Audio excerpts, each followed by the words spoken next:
নমস্কার বন্ধুরা, spiritual awakening চ্যানেলে আপনাদের সকলকে স্বাগত জানাচ্ছি।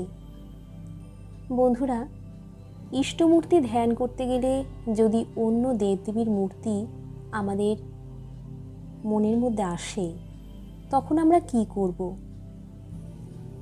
এই প্রশ্ন আমাদের অনেকেরই মনের মধ্যে ঘুরপাক খায়। অনেকেই বলেন ধ্যান করতে বসলে নিজের ইষ্টমূর্তির বদলে অন্য দেবদেবীর মূর্তি চোখের সামনে ভেসে ওঠে। তখন কি করব? ভয় পেতে হয় না তো? এই প্রসঙ্গে স্বামী ব্রহ্মানন্দজি একবার বলেছিলেন, এ খুব ভালো জানবি, তখন ভাববি আমার ইষ্টই নানা দেবদেবীর রূপে আমার কাছে আসছেন। তিনি এক, আবার তিনিই বহু। কি গভীর কথা বললেন। আমাদের প্রিয় ইষ্টমূর্তি নানা রূপে নানা আকারে আমাদের হৃদয়ে আসেন। কখনো মা কালী, কখনো মা দুর্গা, আবার কখনো জগদ্ধাত্রী রূপে। আর কিছুদিন পর দেখবি সব রূপ মিলেমিশে এক হয়ে গেল, সব লয় হয়ে গেল তোমার ইষ্টের মধ্যে।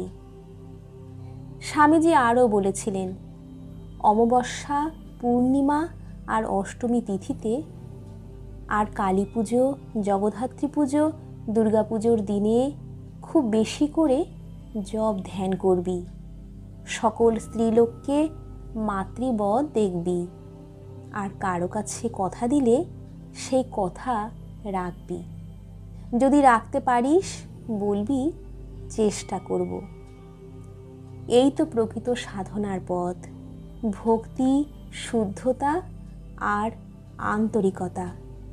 ইষ্টের ধ্যানে যদি বহু রূপ আসে, জানবি তোমার মন একেই ধরেছে, যে এক রূপে অনন্ত।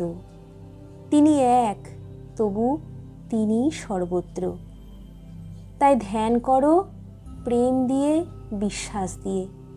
শেষে দেখবে তোমার ইষ্টের মধ্যেই সমগ্র জগতের ঈশ্বর প্রকাশিত।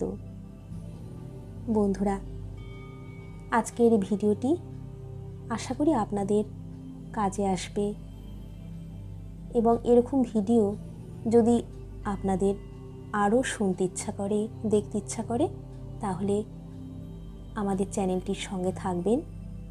আবারও দেখা হবে নতুন কোনো ভিডিওতে। প্রণাম ঠাকুর, প্রণাম মা, প্রণাম স্বামীজি।